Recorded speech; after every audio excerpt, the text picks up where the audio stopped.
So yesterday I was listening to a podcast with Gabor Mate.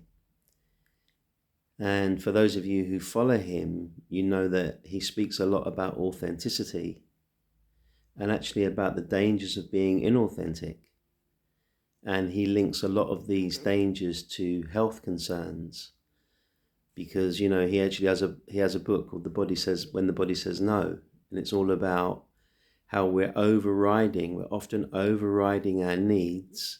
We're overriding what the body is telling us in order to play a certain role or survive or just get by. So anyway, in this podcast, he was talking about the conflict, the conflict that can be there between authenticity and the need for connection. And he claims, and I think he's absolutely right, that our need for connection is so innate, it's so hardwired into our system that often anything that will challenge or just make connecting more difficult, we will often put to one side, and in the name of connecting, so we can't be authentic. There are some times where we cannot be authentic because it will threaten the connection. And this is for me, this is a really, really interesting subject because it links into codependency. So if you're codependent, you're very attuned to the needs of others and you're used to abandoning yourself. Now, if we go back to when we were children, many of us, we had to abandon ourselves and we had to be there for others. In some ways, we were parentified. So, because that need for connection was so strong as a child. So, of course, those things carry on.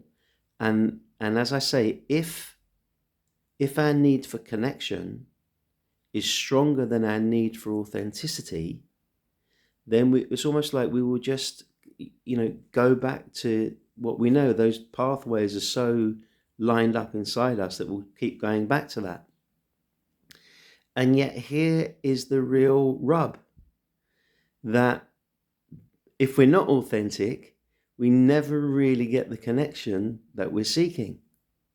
Because, we feel that people like us for really not for who we truly are. If they knew who we truly were, then they wouldn't like us. So it's almost like we're playing a role. We're playing a role to be liked and to be accepted and to connect.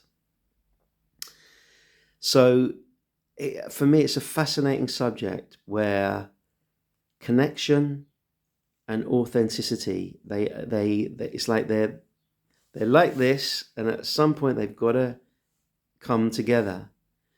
And what's really, really important, I think, is to be very conscious about when we are becoming inauthentic in order to stay connected.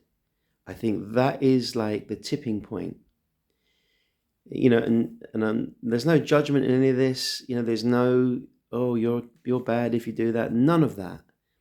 It's just becoming conscious of some of these patterns that are inside us, so that when you're with somebody and they say something you disagree with, or you have a different opinion or whatever, is it possible to stand inside that? Now, for some people, they say, of course, it's really easy.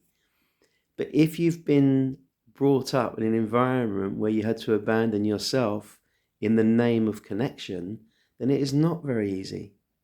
So this is such an interesting area to see, where am I doing that to myself?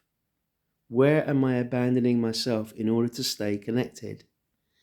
And actually, in abandoning myself, I'm losing the truest connection to myself.